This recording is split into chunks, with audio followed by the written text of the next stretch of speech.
I am speaking to you today from my home studio here in Washington, D.C. It's a very crucial time for America. We are at a crossroads. And I was reflecting on some of the images I've been dreaming about when I was a little child. I wasn't allowed to go into kindergarten when I was a tiny boy back in the day because I didn't have all 4 polio shots and a booster shot. So finally, my mother got me the vaccinations, and thank Jonas Salk, who saved us all from that dreaded polio. I still have dreams, as many of you do, and nightmares about little boys and girls with their heads protruding from those horrendous iron lungs from the days of polio. This was a blessing. We had a vaccine. We have vaccines now, and we must get vaccinated. Now, Donald Trump, who was president, said that he would cure COVID by perhaps injecting Clorox or Lysol into our veins or putting light under our skin. Finally, we have a president who understands science and understands the importance of listening to the doctors and those who understand exactly what this virus is about. It is getting worse, and the president has insisted that we all get vaccinated, and there is a stubborn number of individuals who refuse to, for whatever reason. And some of it's connected to mythology or God knows what it is. But let's all get vaccinated and let's all wear our masks. There are some governors and some attorneys general who are saying, I will sue you if you wear a mask, or even talk about vaccinations to little children. Those polio days will never leave our consciousness, and we do have some good answers. Part of Trump's big lie, by the way, is his alternative reality. He keeps insisting, and his GOP followers keep insisting that this tragedy is not really one that we need to pay attention to, that it's all going to be fine.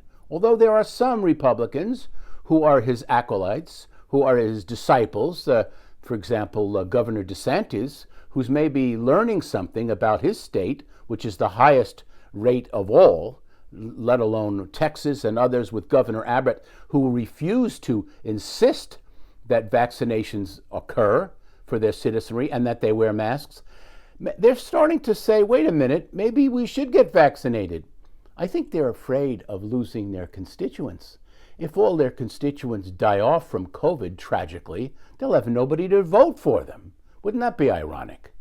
Now, even during this Trump administration, 600,000 Americans died of COVID, and Trump became the leader of a culture war. He weaponized the COVID tragedy. He weaponized this. And it seems that McCarthy and Trump's GOP disciples are more interested in raising money from their lies than actually saving lives. This risky approach for these presidential wannabes, who I mentioned DeSantis, there's many others, are lining up behind Donald Trump at these mega rallies, which are really very atrocious. It's time for Biden, however, to accept the reality that the clock is ticking, and he may never unite all the Americans that he's pledged to do. We all know he's got a good heart and he's a smart guy with a lot of experience, but he needs to know that he will not unite all of America. Some people just don't want to be united.